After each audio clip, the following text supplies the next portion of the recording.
Hola a todos. En primer lugar, mandaros mucho ánimo desde el confinamiento y nada, desear que estéis todos bien, llevándolo lo mejor posible y bueno, aunque todavía queda un camino por delante por recorrer, yo creo que con paciencia, poquito a poco, esto está cada vez más cerca de acabar. Me presento, me llamo María, soy María Sánchez Parodi, soy dietista nutricionista y bueno, muchas gracias a la Facultad de Farmacia por invitarme a participar en estas jornadas de salidas profesionales en las que os voy a hablar de lo que es mi experiencia laboral, que no es otra cosa que ser dietista nutricionista clínica en consulta.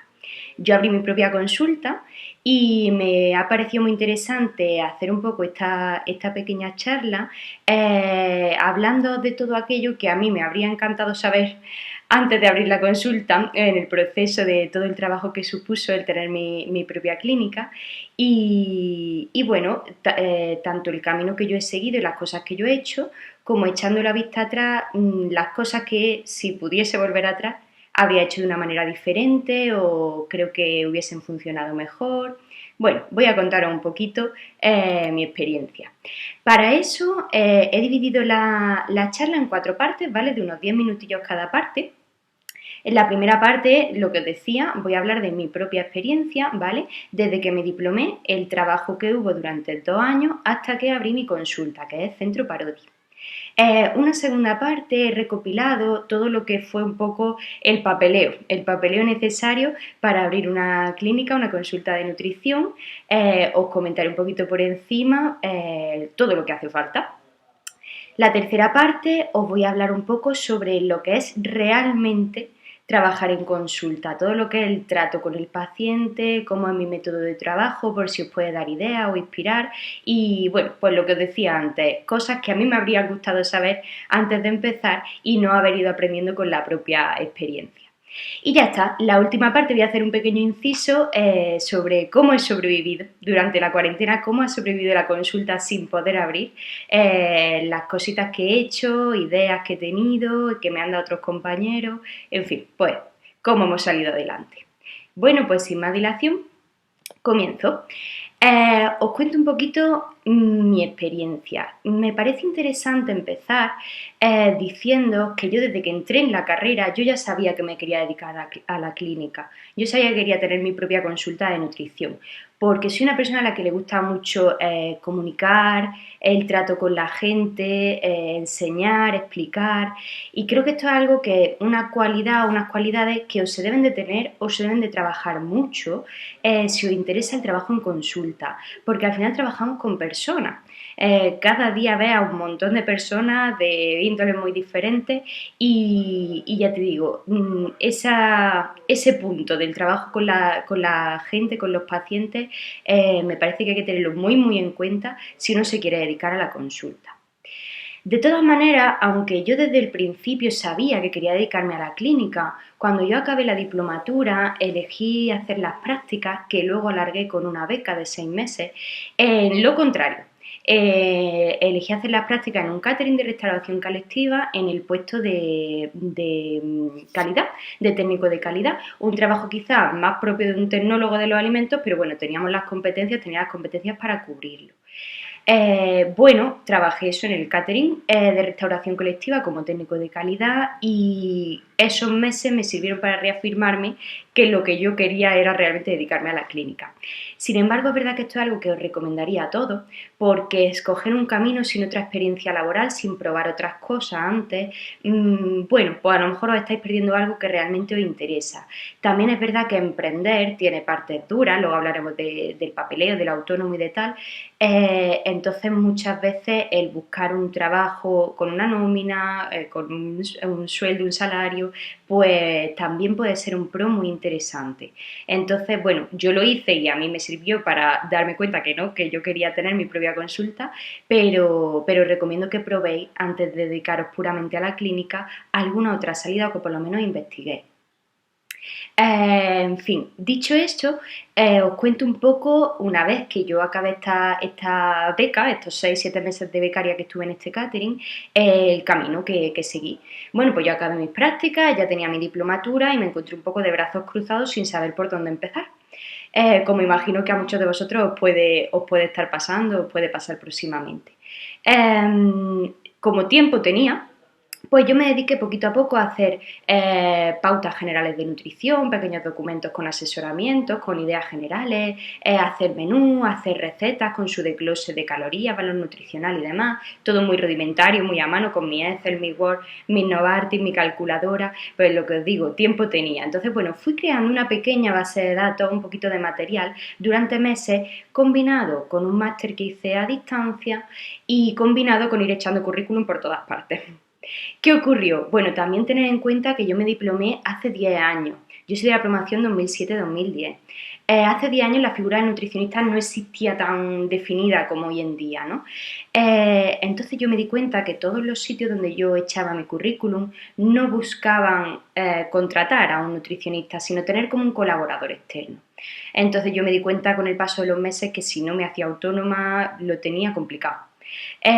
Bueno, y eso hice. Me hice autónoma y empecé a colaborar con 2 policlínicas y con una farmacia, alquilando por horas los despachos como un coworking.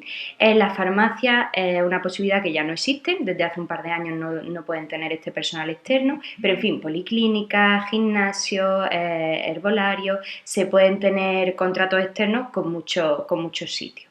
Entonces yo alquilé por hora, eso quiere decir porque si yo no tenía trabajo no me costaba el dinero y cuando yo trabajaba un pequeño porcentaje iba para las policlínicas donde yo trabajé. También fue una buena forma de comenzar porque los propios pacientes de las policlínicas, claro, pues a lo mejor si en una de ellas había un fisioterapeuta y atendía a alguna persona con muchos dolores de huesos, de rodillas, de espalda, causa de su sobrepeso, pues ya me los derivaban a mí, también de la parte de los psicólogos me los derivaban a mí. Entonces, bueno, la propia cartera de pacientes la fui creando por los propios pacientes de la clínica. También hice publicidad clásica, creando mis flyers, imprimiéndolos y haciendo buzoneo por los barrios cercanos de las policlínicas donde estuve trabajando. Pues pasaron un poquito menos de 2 años y conseguí una cartera de pacientes bastante estable y bastante importante y bueno, como tenía tanta ilusión, tantas ganas y tanta fuerza, pues me puse en búsqueda de un local para abrir mi propia consulta. Perdona. Vale, que esta es una de las cosas que os decía en esta otra parte de la diapositiva que veis, si pudiera volver atrás. Si pudiera volver atrás no tendría tanta prisa. Y ahora os cuento por qué. Yo alquilé un local, le hice una reforma, saqué 3 despachos, una salita de espera y 3 despachos y bueno, desde entonces allí estoy trabajando. No me puedo quejar, la verdad es que el Centro Parodi funciona fenomenal, pero es lo que os digo, sí que habría algunas cosas que echando para atrás hoy cambiaría.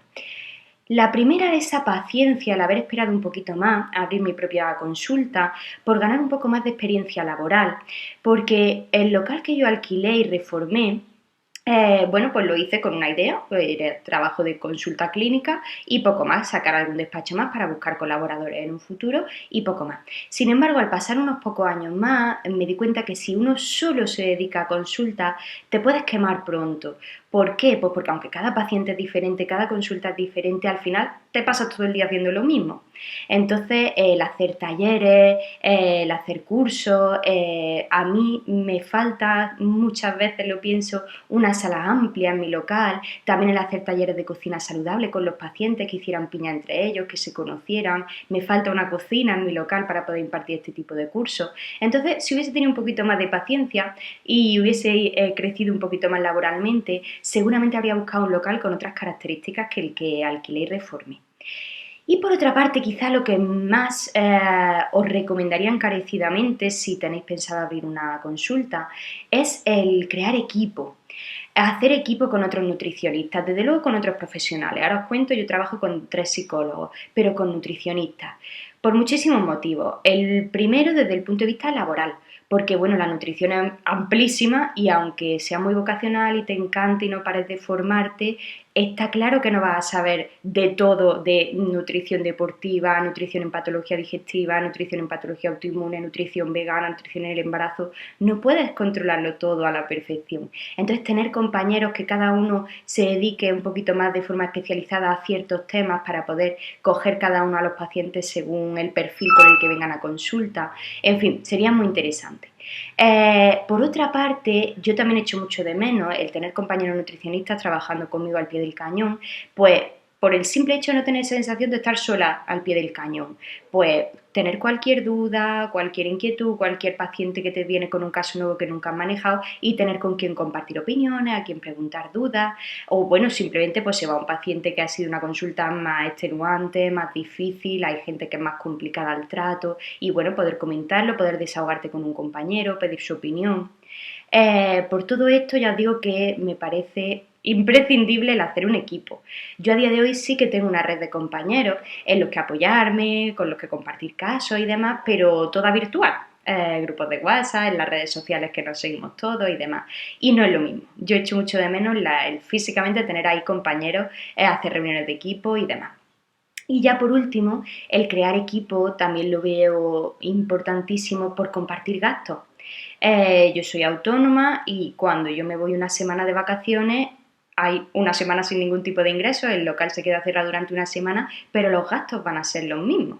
Entonces es muy interesante un equipo que vaya rotando, que vaya dando un poco de respiro uno a otro. Entonces ya os digo, si yo pudiera echar atrás, habría esperado un poco más para tener un buen equipo por una parte y para tener más experiencia laboral, para ver todas las posibilidades que se podría sacar a una consulta, no solamente pasar consulta de nutrición, sino todo lo que os contaba, de talleres, cursos y demás, y buscar un local acorde, ¿vale? Bueno, dicho esto, miro mi chuleta, pero yo creo que un poquito de mi experiencia laboral no tengo que decir mucho más. Bueno, simplemente por daros idea, aparte de con compañeros nutricionistas, como os decía, yo trabajo con 3 psicólogos porque yo estoy sobre todo centrada en educación nutricional, cambio de hábitos y el tratamiento de la obesidad. Para estos temas es imprescindible el manejo emocional en relación a la alimentación. Entonces, para todo ello yo creo un coworking, igual que yo empecé en algunas clínicas, como he contado, alquilando los despachos por hora, pues eso es lo que he creado yo. Alquilo mis despachos por hora a 3 psicólogos que tanto su cartera independiente como mis propios pacientes que vemos necesarios hacemos trabajo conjunto con ellos. Más ideas, pues muy interesante que también hagáis una red de contactos profesional con fisioterapeutas, con entrenadores, como decía, psicólogos y otros nutricionistas. Yo creo que con una buena red, con tener buenos profesionales a los que consultar, a los que derivar de esta índole, de estos ámbitos laborales, fenomenal. Dicho esto, os voy a contar información un poquito menos personal y un poquito más práctica. Un poquito más práctica, que sería el papeleo. ¿Qué hace falta para abrir la consulta de nutrición? Si os digo que yo mi consulta la abrí hace ya casi 7 años, a finales de 2014, hace 6 años.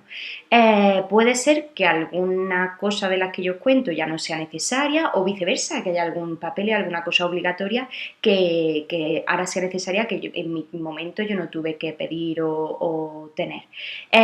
También puede ser que se me haya escapado algo, porque ya digo que esto lo hice hace 6 o 7 años y aunque he buscado un poco mis papeles y demás, a lo mejor se me escapa alguna cosa. Pero bueno, yo creo que en general os he recopilado la información más básica de todo lo que sería a nivel legal, permisos, papel y demás para poder abrir una consulta de nutrición, ¿vale?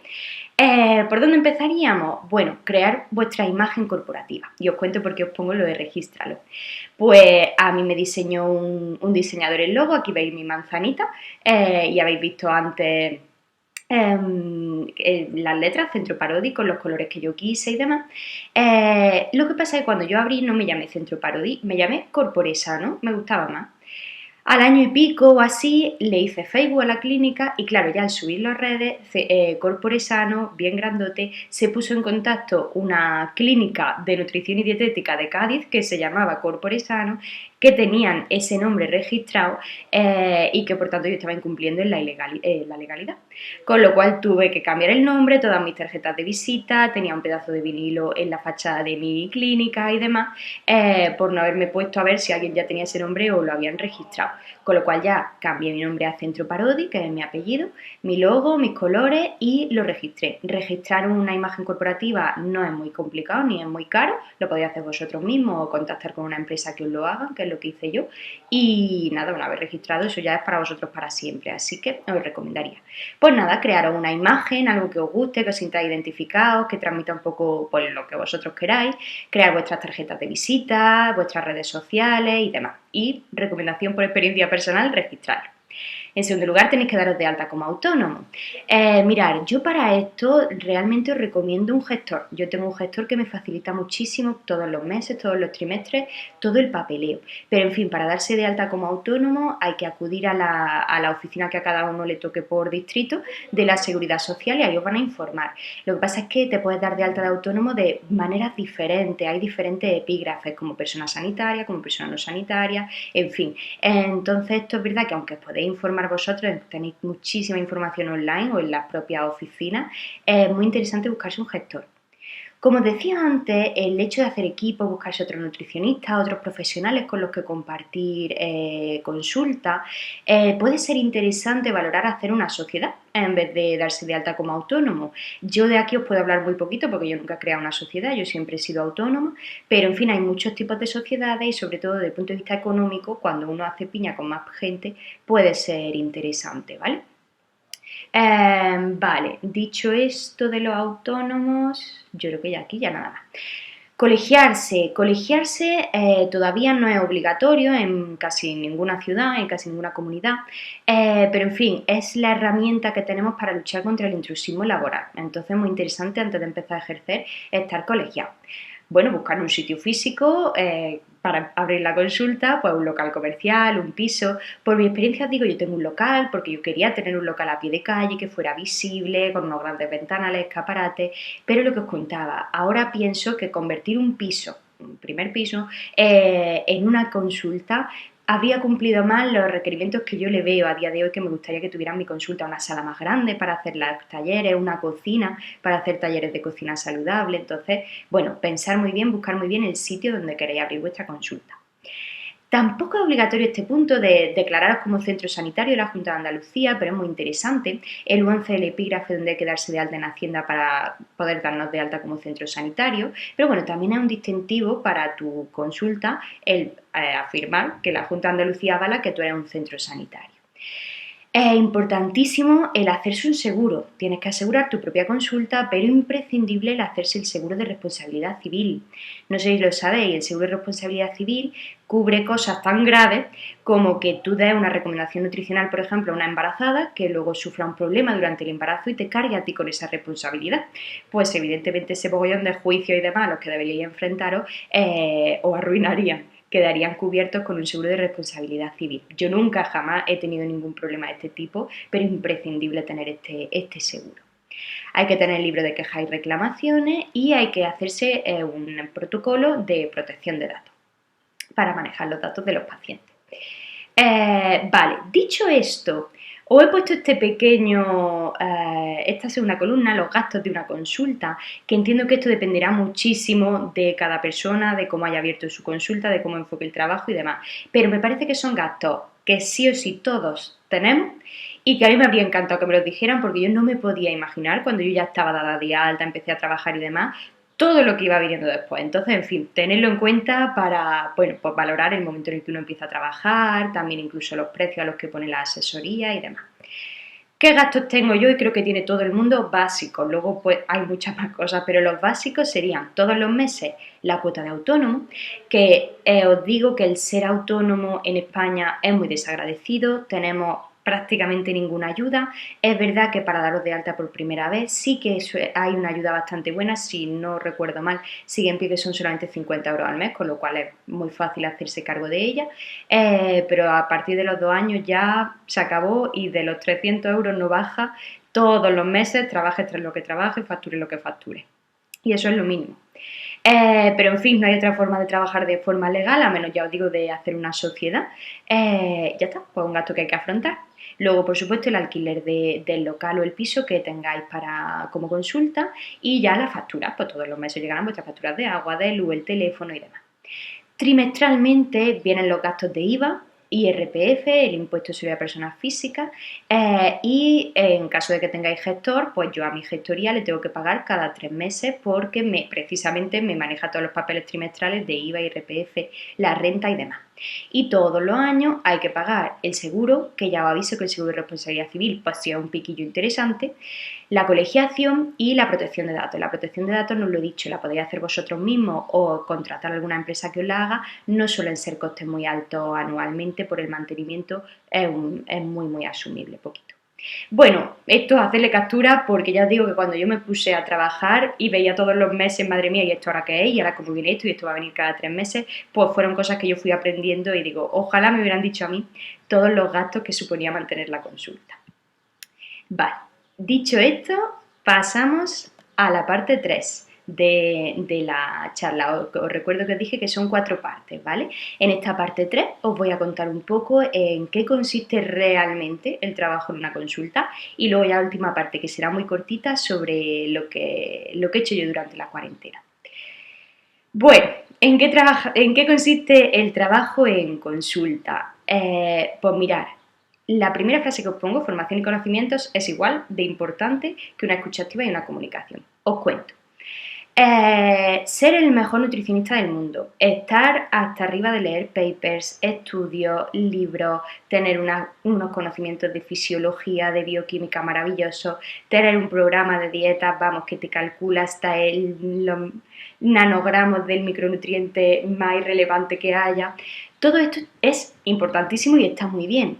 Pero ¿qué pasa? Que tú puedes llegar al paciente con todos esos conocimientos, con una pauta que le has preparado que te ha llevado 6 horas prepararle esa pauta, etcétera, y que el paciente te diga, pues si es que yo esto no lo voy a hacer. Genial.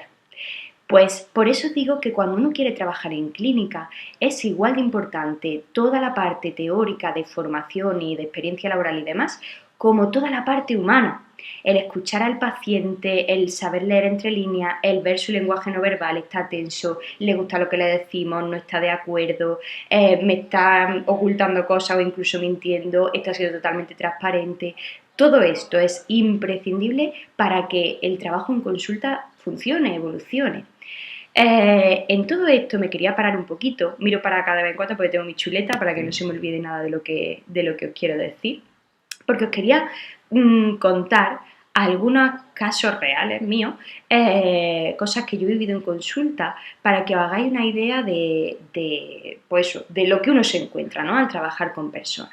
Antes de deciros alguna cosa real, algún caso real mío, deciros que yo hice un curso de coaching para profesionales que trabajan con gente. Era un curso enfocado a todo, pues, sanitarios estábamos muchos, pero había abogados, había profesores, cualquier profesión que trabaje directamente con personas. Para mí ese curso fue un antes y un después, porque aprendimos cosas, bueno, pues tan elementales, pero que es verdad que si no te las explican a veces no te lo planteas, como por ejemplo que cuando una persona te viene y está enfadada y habla mal y tiene una actitud muy negativa y tal, no es contra ti, no te lo tienes que tomar de manera personal. Esa persona, como está enfadada, su forma de expresarse es enfadada, pero tú no estás haciendo nada malo. Entonces, el que no te afecten de manera personal todas las relaciones que tienes en el día a día con los pacientes en consulta, sin embargo, sí que tenga una implicación y una empatía suficientes para que el paciente esté cómodo, tenga confianza en ti y demás. Bueno, es encontrar un equilibrio que se consigue con experiencia, pero también pues haciendo este tipo de cursos o de formaciones que ya no sean tanto nutricionales, sino cómo tratar con personas, ¿vale? Pues la escucha activa, hacer una entrevista buena en la primera consulta, eso os lo cuento ahora y demás. O como os decía, os cuento algún caso real mío. Un caso que conté el año pasado para una charla también de Adinu. Os conté que yo tenía una paciente que era maravillosa, súper interesada en todas las cosas nutricionales, preguntaba un montón de dudas, las pautas que yo le daba, las seguía rajatabla, le proponía otras cosas y fenomenal, encantada, todo súper bien. Tenía muchas patologías enrevesadas, tenía síndrome de ovario poliquístico, hipotiroidismo, resistencia a la insulina, muchas cosas que suelen ir de la mano y que son mucho quebradero de cabeza para conseguir que una persona pierda peso. Yo le expliqué a esta paciente que en su caso, al pasar la semana y ver que su hábito no iban acorde con su ritmo de pérdida de peso, que iba extremadamente lenta y se iba desanimando, le expliqué la importancia de ganancia muscular para mejorar la respuesta a la insulina, que le mejoraría el perfil hormonal del síndrome del ovario poliquístico y la respuesta al tratamiento de yodo del hipotiroidismo. Todo eso le expliqué bastante bien cómo mejoraría si ella ganaba masa muscular y que para ello teníamos que hacer entrenamiento, tenía que hacer entrenamiento de fuerza. Pues se lo expliqué, ella lo entendió perfectamente, súper bien. Me vino a la siguiente revisión y no había hecho ejercicio. Bueno, volvemos a hablar, siguiente revisión, no había hecho ejercicio. Bueno, pues ya me paro con ella, vamos a poner un horario, qué horas, qué días a la semana, cuándo crees tú que podrás, vamos a dejarlo comprometido por escrito, etc. Siguiente revisión, no había hecho ejercicio. Entonces, por mucho que yo me esforzaba en planificar, investigué gimnasios por su zona, busqué entrenadores para darle todo lo más mascado posible, que ella tuviese súper fácil el empezar a hacer deporte, y no empezaba. Hasta que yo entendí en una consulta, después yo no sé de cuántas semanas, que era una persona con tanto complejo físico que pensar que alguien pudiera verla haciendo deporte, con su cuerpo en movimiento, rompiendo a sudar y demás, le generaba un pánico y un estrés mental tales que, bueno, ella quería y tenía ganas y se lo proponía, pero la realidad es que no lo iba a hacer. Entonces, si yo no hubiese tenido esa atención de leer entre líneas de algún comentario que dijo, que soltó y que tal, y no nos hubiésemos dado cuenta de esto, nunca habríamos avanzado. Claro, darnos cuenta de esto ya cambiaron las recomendaciones y fueron más en pos de tablas para hacer en casa, buenos entrenadores que tengan canales de YouTube bien contrastados y demás, con los que pudiera entrenar, que buscase un entrenador personal que la entrenara solo a ella, con quien pudiera crear primero un lazo de confianza y demás. Y bueno, la cosa avanzó mucho mejor. Pero es para que entendáis que podéis curraros la mejor pauta, la mejor recomendación, dedicar horas, que si no entendéis al paciente, no lo escucháis bien, no hay empatía, pues que puede ser que nunca llegue a nada. Más cosas, os quería contar algún otro caso. Bueno, más que un caso, que ahora os cuento otro, una recomendación a la hora de estar en consulta con el paciente y es no juzgar. A veces en la primera entrevista que yo hago con los pacientes, que incluye el recordatorio de 24 horas, en esto me paro ahora un pelín más adelante, me cuentan pacientes barbaridades, pero burradas, de que desde por la mañana ya se toma medio litro de Coca-Cola completa, que al mediodía se toma los vinos, que por la noche cena comida a domicilio diaria y qué tal. Claro, si yo voy poniendo cara de pánico o le juzgo o me asusto o me asombro, el paciente no va a ser sincero. Entonces tenéis que ser lo más neutros posible, aunque os esté atravesando el corazón lo que os esté contando el paciente. Y por otra parte, también es un truco, por ejemplo, en consulta, cuando alguien te dice algún hábito que tú ves que hay que corregir, pues por ejemplo te hablan del alcohol. Sí, pues yo bebo vino al mediodía. Pues tú respondes, y Paquita, ¿vino por dónde nos movemos? ¿Una copa de vino o 6 o 7 copas de vino? Claro, el paciente va a decir, no mujer, 6 o 7 no, 2 o 3. Si a lo mejor le hubieses dicho, ¿y cuántas copas de vino te tomas? Pues te dice, pues una, dos. Sin embargo, si le das unos márgenes muy extremos, pues dicen, ala, qué exagerada, no, mucho menos, cuando realmente 3 copas de vino al día serían una barbaridad, pero ya le haces ver al paciente que a lo mejor no. Entonces te lo cuenta con más sinceridad. En fin, son pequeños truquitos, pequeñas cosas que también se aprenden de la experiencia, pero que podéis formaros en todo esto. Un último ejemplo, y ya paso a contar un poco mi formato de trabajo, para que os hagáis una idea. Esto fue duro. Mirar, en mi entrevista, la primera pregunta que yo le hago al paciente, bueno, me presento, por cierto que le dejo estar unos minutillos en la sala, en el despacho a solas, yo salgo con la excusa de que me voy a echar un poquito de agua, voy a entrar al baño, cualquier cosa, para que se haga el espacio, coja confianza y demás. Bueno, pues entro, me presento, le pido que se presente y demás, y lo primero que yo le pregunto es su motivación. Siempre digo, ¿qué haces aquí sentada, Paquita? ¿Qué vienes buscando? ¿Qué objetivos traes en mente? ¿No? Pues un poquito para ver qué ideas trae el paciente en mente.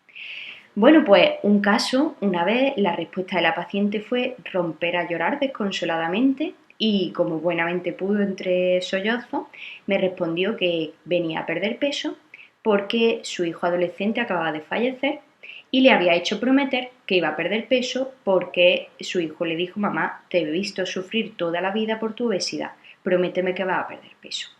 Y esta mujer viene, claro, con esta carga emocional, que yo evidentemente en la entrevista no la pude, no le dije, venga, vale, estupendo, me lo apunto. Siguiente pregunta, ¿cuánto ejercicio haces? Evidentemente no.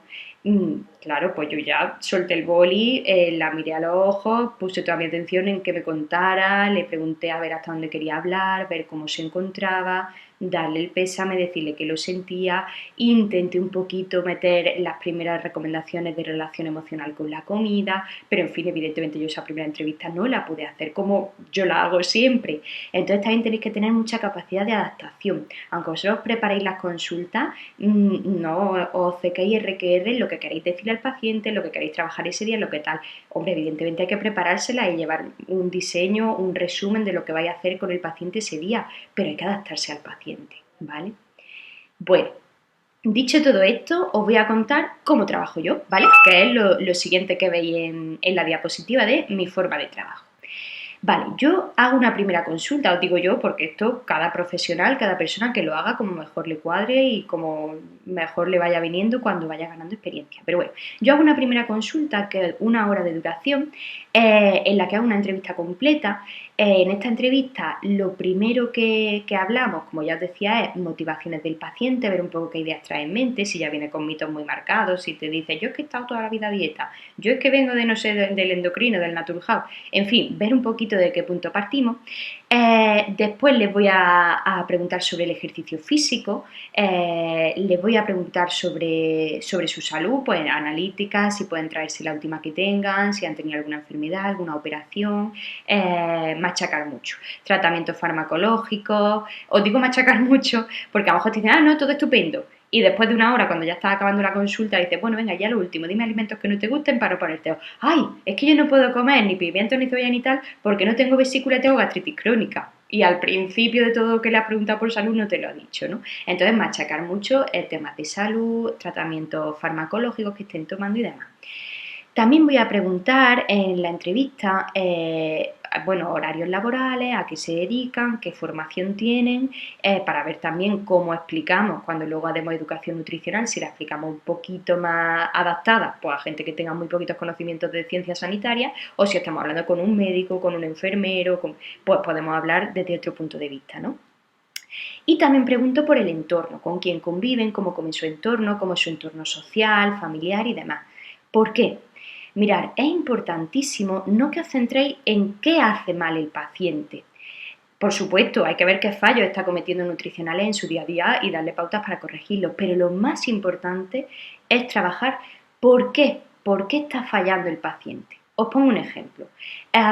Si un paciente te dice que merienda bollería todos los días, pues no le vamos a decir que meriende fruta. Vamos a ver si ese paciente, bueno, en primer lugar, si es consciente que la bollería industrial es mala para la salud y va en contra de su objetivo, que es perder grasa y peso, si eso lo sabe, porque te vas a encontrar con pacientes que de verdad la educación nutricional se la tengas que hacer desde un punto tan básico, pero en fin, si ya lo sabe, pues entonces hay que plantearse, vale, si tú quieres perder peso y grasa y sabes que esto no solo no te ayuda, sino que va en tu contra, ¿por qué lo haces? Entonces a lo mejor el problema es que al mediodía llegan cansados y tarde, sin ganas de cocinar, comen cualquier cosa rápida y claro, a las 4 de la tarde tienen un hambre para morirse.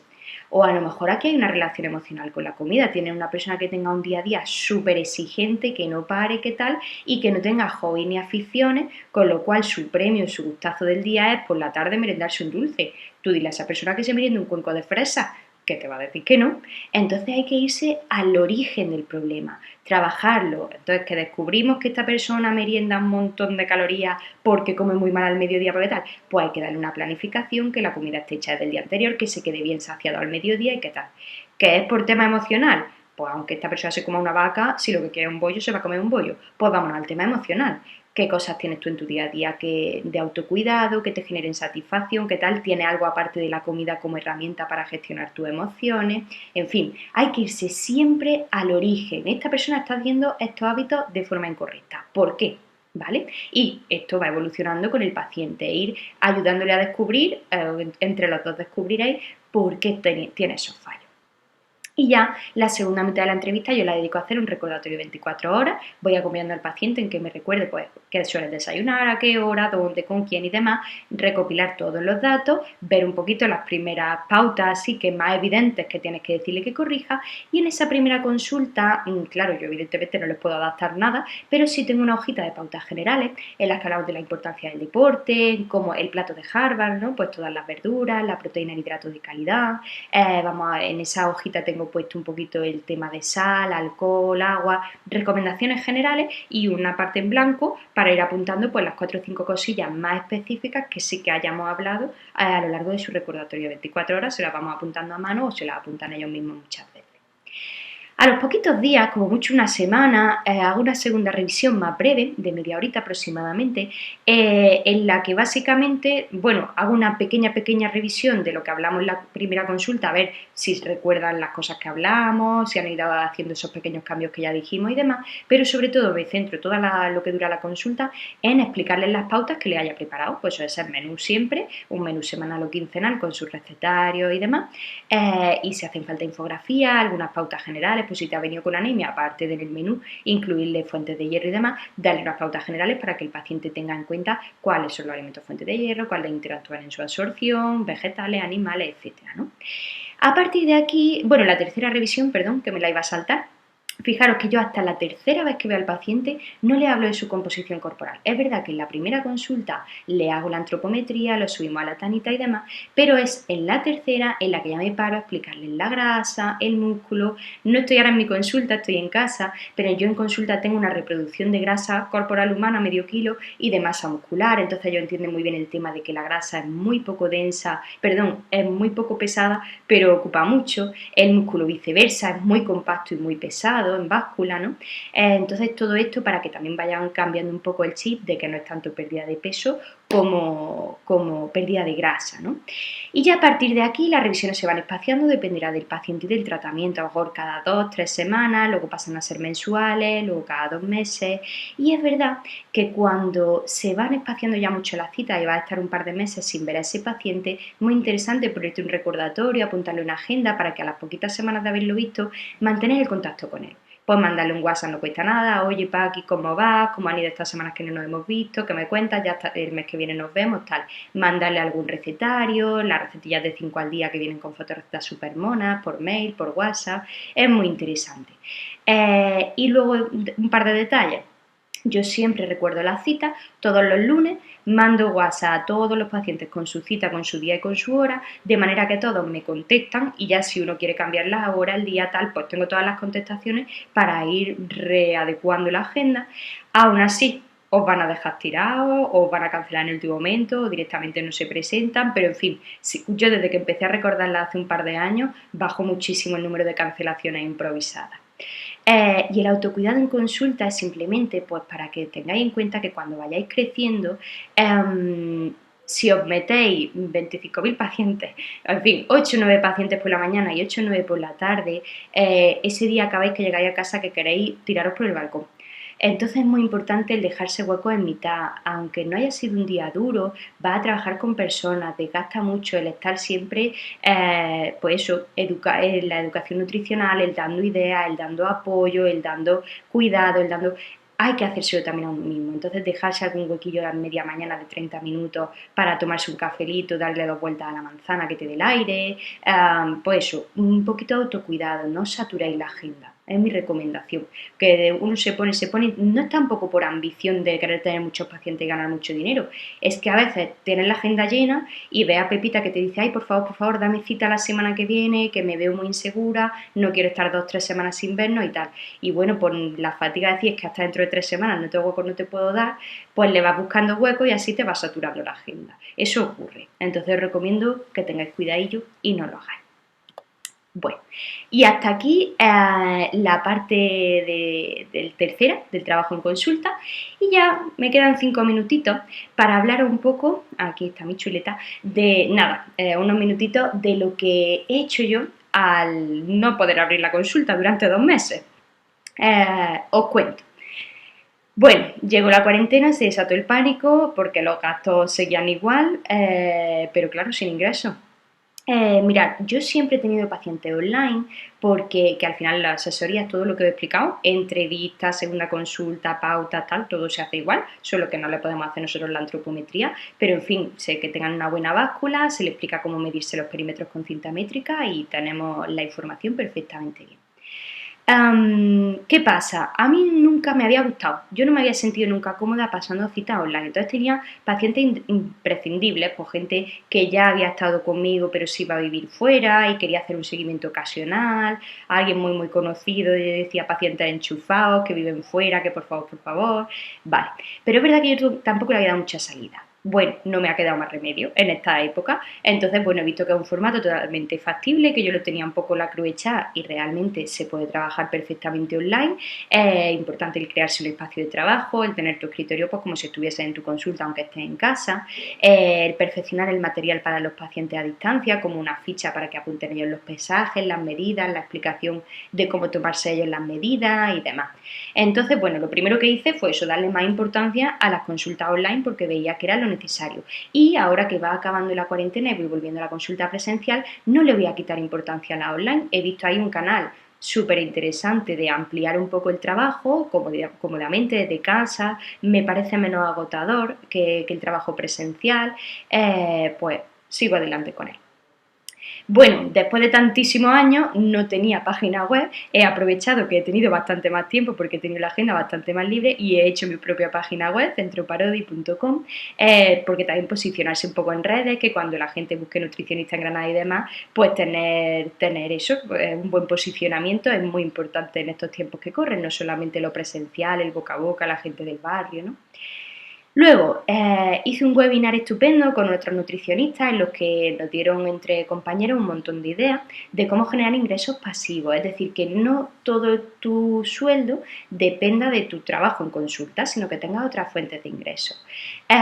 Dieron varias ideas. ¿Qué hice yo? Estoy terminando de escribir un ebook que quiero publicar en Amazon en unos días, en una semana como mucho, porque bueno, es una inversión de tiempo, pero nada más, porque tiene coste cero, simplemente ponerlo a la venta, en la plataforma se queda un porcentaje, yo me quedo otro y ya está, digo, mira, como tiempo tenía, pues una inversión de tiempo que me va a generar beneficios económicos de forma, digamos, eso, pasiva, ahí a largo plazo, eso ya se queda en la red para siempre. Y ya tengo ideas para escribir un segundo en función de cómo vaya este. Más ideas yo no las he aplicado, pero en fin, las dieron y me parecieron interesantes, que es por ejemplo el hacer cursos de formación o tanto a pacientes como a compañeros, si uno domina un tema en el que se haya especializado, talleres, pues taller de etiquetado, de compra saludable, talleres sencillitos y básicos que se puedan hacer pues, a través de una videollamada múltiple como Zoom, por ejemplo, Hangouts, para reunir a varios pacientes que puedan hablar entre ellos, también se divierten mucho, entonces otra forma de generar ingresos y no es el pasar consulta, ¿no?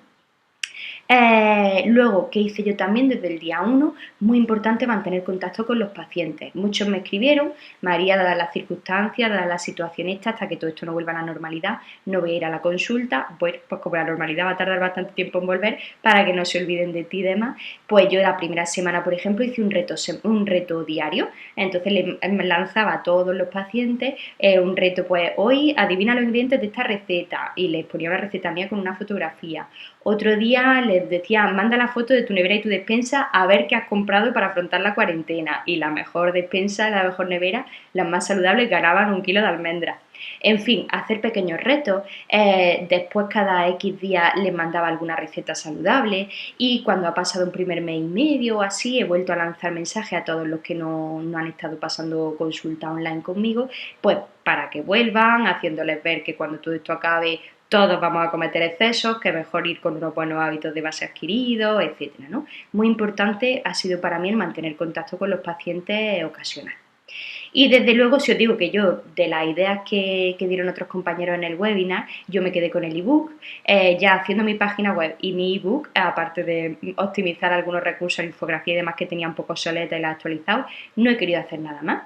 Y el último punto en el que me quería parar, el del descanso y el autocuidado.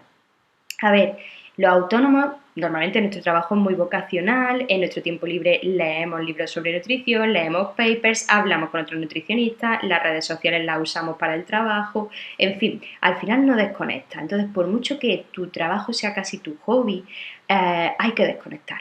Entonces yo también he aprovechado algunos días de cuarentena para no hacer nada en relación con la nutrición, incluso los grupos de WhatsApp de nutricionistas desconectados, redes desconectadas. Y lo que os digo, muy importante tener otros momentos de ocio y demás. Entonces también como última recomendación, que yo he aplicado en cuarentena, pero como os decía antes también me consultan el día a día, el desconectar, ¿vale? Muy importante, no vais a ser peores profesionales por no dedicar el 100% de vuestro tiempo a formaros, a aprender, a crear redes y demás. Hace falta descansar y desconectar la mente y coger fuerza para cuando vienen periodos o semanas que sí que es verdad que te exigen más horas de la cuenta en laboral, en trabajo y pasando consulta y demás. Pues nada más, chicos, muchísimas gracias por vuestra atención.